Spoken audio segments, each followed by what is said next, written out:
What's up, everybody? I hope you're doing well. Well, even with the best of strategies implemented, there will be weeks or seasons where your weekly caseload looks a little bit lower than you'd ideally want it to be because life happens, clients cancel or get sick, or a bunch of clients all improve at the same time and terminate services with you kind of simultaneously, or a pandemic hits and kind of disrupts how we do everything in life. Or for a lot of practices, there's kind of a yearly ebb and flow with the seasons. Maybe during school break, for example, there might be an increase or decrease in clients. So how do you deal with these lulls without feeling like your practice is totally going under?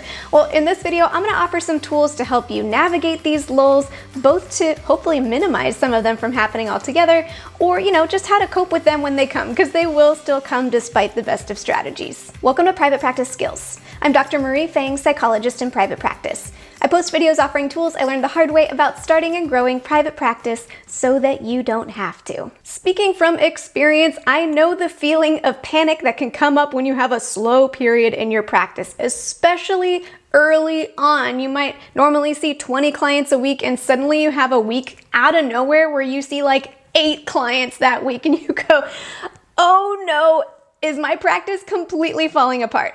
But over time, after you've been in private practice for a few years, you'll notice that there tends to be kind of similar patterns in how your lulls play out.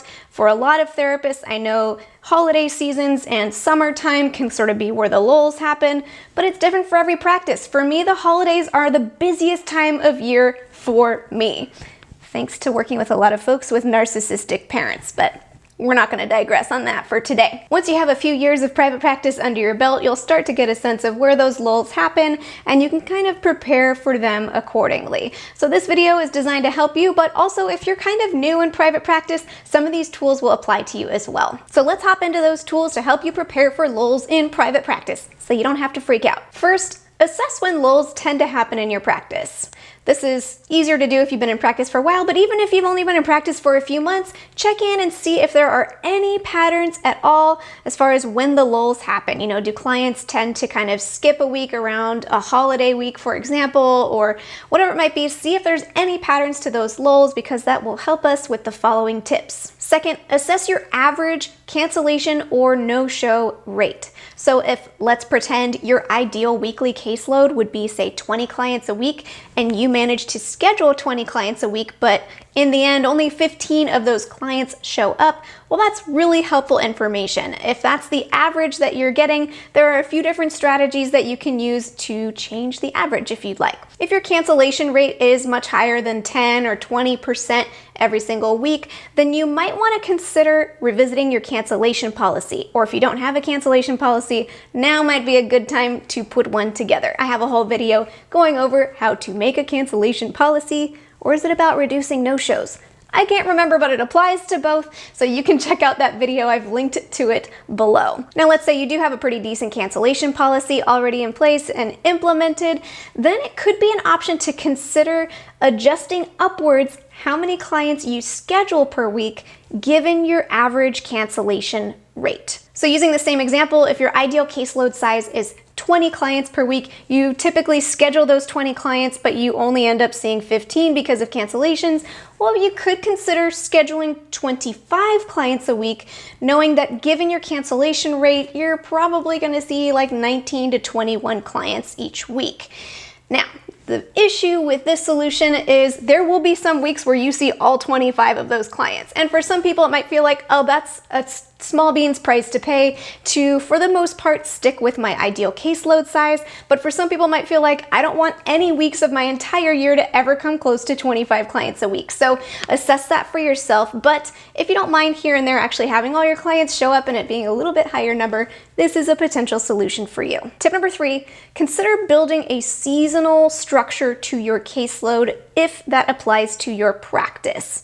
So this is kind of applicable in the example, let's say that you work with kids, and let's say those kids are more available to schedule during the school year and they tend to kind of drop off during school breaks like summer break and the other kind of weeks off throughout the school year. Well, then you could potentially kind of take on a teacher's style schedule where you assume you're going to be a little bit busier during those weeks when kids are in school, and there's going to be a couple of weeks and a couple of months in summer where you're a lot less busy, and you could just kind of build that into your yearly plan so that on average across the entire year, you meet the ideal caseload number, but some of those weeks are going to be more kind of heavier loaded with clients than other weeks. And while you're at it, even better if you build your vacations around when your clients disappear, because why not? You need a vacation sometime, so maybe do it when there's a lull in your practice. Tip number 4, you could consider tailoring your marketing strategy to slightly different groups of people based on the time of year. If, let's say, you really love working with depression, but for whatever reason you tend to have a lull in the wintertime,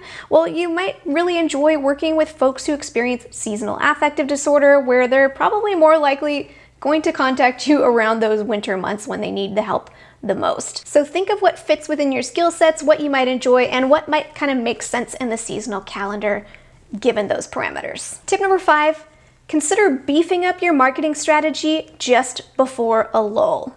So if you kind of know when the lulls tend to hit in your practice, and let's say things really slow down for you in the summertime, well, maybe sometime around March, April, May would be a really good time to hit your marketing strategies hard and try building up your caseload before the lull has actually hit. So that way, once summer hits, you have a new influx of clients ready for your lull right as it comes. And tip number 6, consider having some alternative streams of revenue that you lean into more so once those lulls hit. Prior to starting private practice skills, I tended to lean quite heavily on the first 5 tips in order to make sure I avoided those lulls in my practice.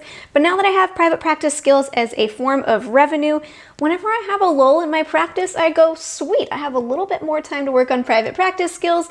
I'll lean into that for now. Or, just other activities in life, honestly, that I want to get into, projects and things like that. But we can imagine this applying in a lot of different situations. In the example where you have the summer lull, if you love teaching, maybe you pursue adjunct teaching only during the summer months and you kind of let the lull happen in your practice so that you can spend that time leaning into this other thing that maybe you would enjoy and also generates income. This is just an option. Most likely there might be 1 or 2 options in this list that feel like they could apply to you and make sense for your practice, so feel free to implement those where they're helpful.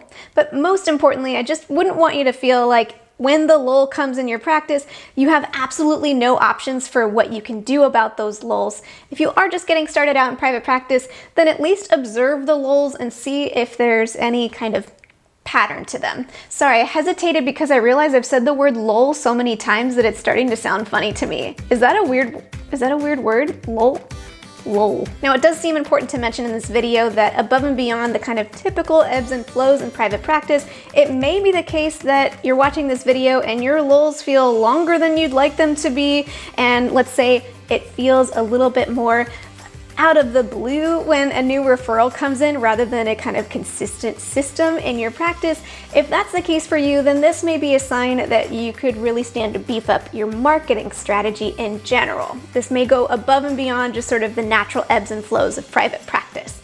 If this applies to you, I have videos talking about how to help your marketing strategy in private practice, so I've linked to those below if that's helpful to you. And before closing, I'd like to thank TherapyNotes.com for sponsoring this video.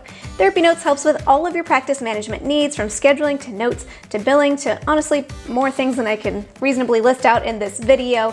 And TherapyNotes also offers their telehealth platform for free for all of their EHR users. So that means if you're signed up for TherapyNotes, you can use their telehealth platform at no charge, which is pretty awesome. If you'd like to check out TherapyNotes, you can get 2 months to try it for free with no commitment just by clicking the link in the description of this video. Well, I hope this video helps you feel like you have options when it comes to those lulls in private practice, or if nothing else, that it just helps validate that those lulls are completely normal. It doesn't mean you're doing something terribly wrong. But I think with a few of these tweaks, they can go a long way and make a difference so that it doesn't have to feel so out of your control.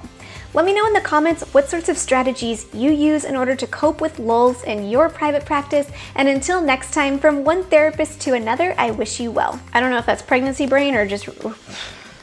Listen, you gotta cut me some slack. People don't talk about how when you're pregnant, your brain doesn't work right. It doesn't work right. What was I talking about before the word lull became an issue?